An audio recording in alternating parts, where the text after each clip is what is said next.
Salut à tous, c'est Nes55, donc aujourd'hui petite vidéo. Alors aujourd'hui on est au bois avec le 821, donc vous avez vu la réparation de l'embrayage. Pour l'instant ça marche nickel, j'ai peut-être un petit réglage à faire parce que j'ai eu l'impression tout à l'heure en montant qu'il avait l'air de patiner. Peut-être un réglage parce qu'au niveau de la trappe de visite là, il y a des réglages avec des vis qu'on peut faire. Mais c'est peut-être juste parce qu'il l'a pas refait après, donc à voir. Ou alors il y a peut-être encore un peu de gras au gasoil, c'est possible. Mais bon, c'est pas le souci. Donc j'ai accroché la remorque qu'on va charger. Bon, on va pas mettre comme avec Pony, hein, on va mettre 2 stères, on va pas mettre les 3 stères pour essayer.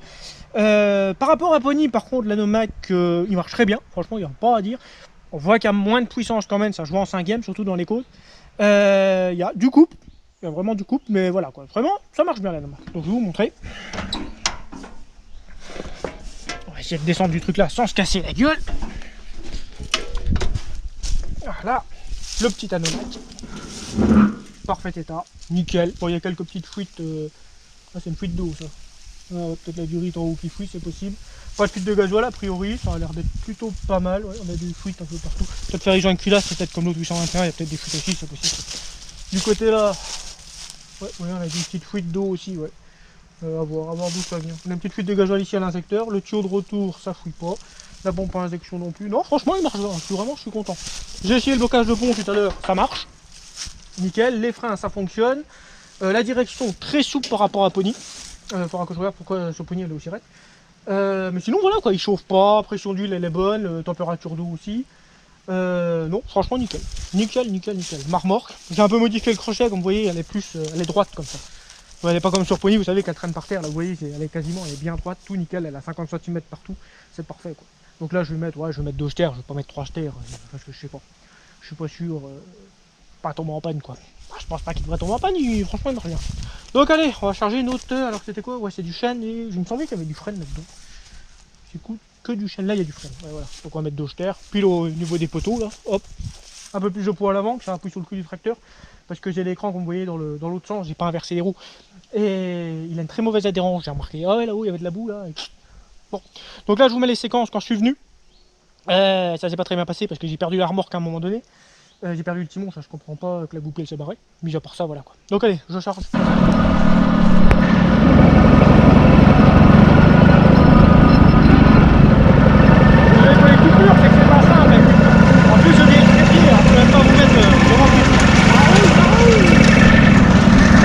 Le blocage de différentiel, là, vous appuyez dessus, à un moment donné, clac, il se met. Là, il va ressortir, on va en faire rond, là, il va ressortir.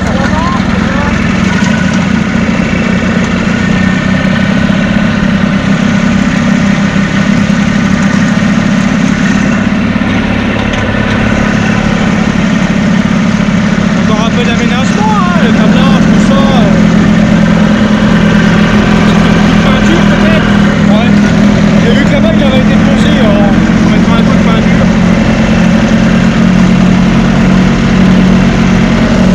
Oh, on va la maison. Devant là.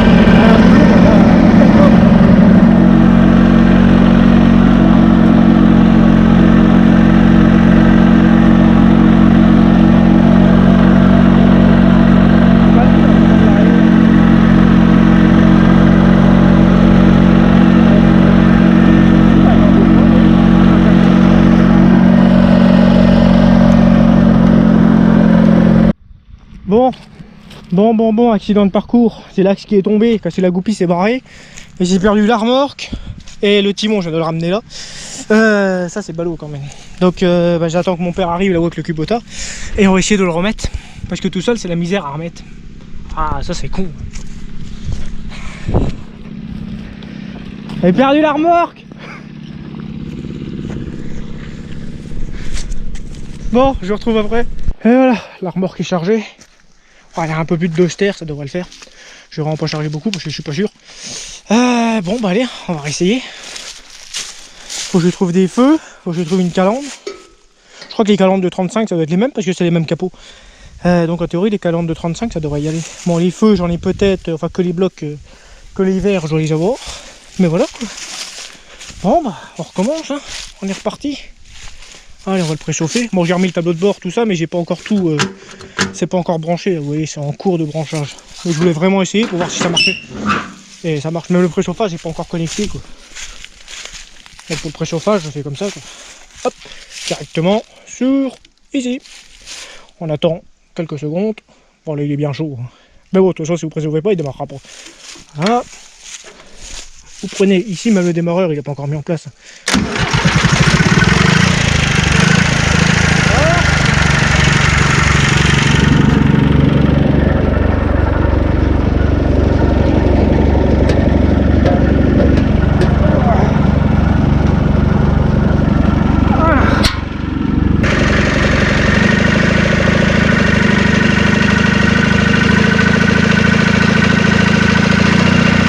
C'est chiant avec une main, vous n'avez pas idée.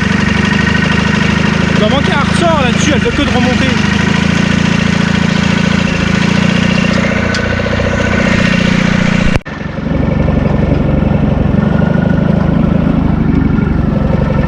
Désolé pour les coupures, c'est que c'est pas simple. En plus je viens le trépied, alors je peux même pas vous mettre devant le trépied. Et le blocage de différentiel, là, vous appuyez dessus, à un moment donné, ça qui se met. Là, il va ressortir, en espérant, allez, là il va ressortir.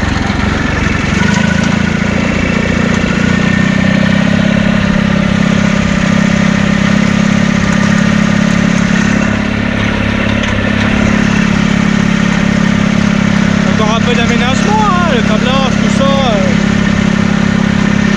Coup de peinture peut-être. Ouais.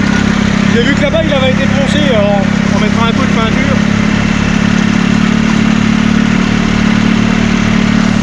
Bon, on se retrouve à la maison. Parce que bon, bah, c'est un peu long, il y a 4 bornes.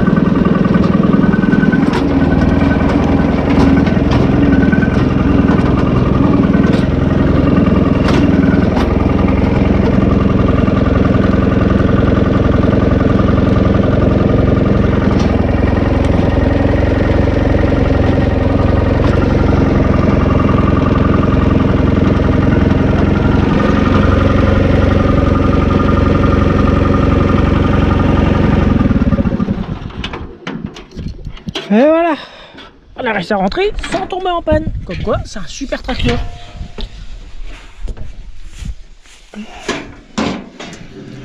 Toujours pas de fuite, enfin si par endroit. Ouais, c'est gasoil, petite fuite peut-être ici au jour. Ah oui, il est pas serré. Donc c'est pour ça qu'il y a une légère fuite là. Ah, il est pas serré. Ou alors il s'est desserré. Ouais, bon, c'est pas très grave. Il rejette pas beaucoup de carburant par le retour. Vraiment très peu de carburant. La petite remorque. Le timon il a tenu. Comme vous voyez là, avec ma modification de timon, elle est plus haute. Au moins elle traîne plus par terre. On aurait pu mettre plus. Hein. Franchement, on aurait pu mettre plus. J'aurais pu charger comme avec le Pony. Je crois que ça n'aurait pas changé grand chose. Par contre, la différence par rapport au Rallye 9D, il y a vraiment une grosse différence de puissance, etc. Parce que je vois la côte en 5ème, c'était chaud. Quoi. Ça l'a pas fait, c'était obligé de se mettre la 4. Alors qu'avec le Pony, il n'y a pas de souci. Bon, après, c'est sûr, le Pony, il y a 50 chevaux de plus. Hein. Puis il prend plus, puis pareil hein, sur la route forcément il roule moins vite quoi, parce que bon Pony il va plus vite dans les tours donc il va beaucoup plus vite. Mais après ouais non franchement je suis content, ça marche nickel quoi. Faut que je règle un peu l'embrayage parce que parfois il accroche, il patine plus. Alors je pense que c'était le gasoil qui était, quand je l'ai nettoyé il y avait sûrement encore des restes de gasoil. Là il patine plus, c'est nickel. Mais faut que je règle un peu l'embrayage parce que parfois, pas tout le temps, ça accroche un peu, mais je pense au niveau des réglages. Parce que là au niveau là il y a une trappe là derrière. Et il y a une vis avec un contre-écrou que vous réglez en fonction de pouvoir agir sur les. Quand vous savez, pour les deux disques, vu que c'est un double disque. Et peut-être un petit réglage à faire là. Sinon, franchement, ça marche nickel. Bon, là, ce que je vais faire maintenant, je vais remonter tout le câblage électrique pour que ça fonctionne ici, le démarrage avec le préchauffage. Remettre le mano de température d'eau. Non, pas de température d'eau, du alternateur ampérage. J'ai ça à faire. Faut que je regarde s'il n'y a pas trop de merde dans le polysapement pour que le machin il prenne feu. Là, espèce de goudron, là, gasoil. Voilà quoi. Non, franchement, il marche bien, je suis content. C'est nickel. Faut que je trouve des feux, la calandre, ça je pense que je vais galérer, la calandre. Là, par contre, il manque un truc, ou alors il a été coupé. Là, je pense plutôt qu'il a été coupé. Faut que je regarde sur le deuxième 821. Même entre celui-là et l'autre 821, il y a pas mal de différences. J'ai remarqué ça tout à l'heure, c'est fou. Faut que je branche l'alternateur pour que ça recharge la batterie. Bon, là, la batterie elle chargeait pas, mais bon, c'est pas très grave. À voir si s'il m'a bouffé de l'eau. Il n'y a pas de pression dans l'eau, non. Non, franchement, ça marche nickel. Hein. La pompe à injection, elle marche bien, tout. Bon, parfait. Petit tracteur en plus. Hein. Le relevage fonctionne. Ben voilà, donc voilà pour cette petite sortie Massey 821 au bois. J'ai mis le siège de l'autre 821 parce que j'avais un siège que j'ai eu avec le tracteur là, mais j'ai pas réussi à le mettre, c'est une catastrophe ce truc. Donc j'ai récupéré le siège de l'autre 821. Donc pareil pour l'autre, j'ai aussi les bouches de pression qui sont grillées, alors je vais en recommander comme pour celle-là, comme pour celui-là. Et donc j'ai mis le siège dessus, franchement nickel le petit siège. Donc voilà, donc si cette vidéo vous a plu, vous savez ce qu'il faut faire. Et sur ce, je vous dis à très bientôt. Salut!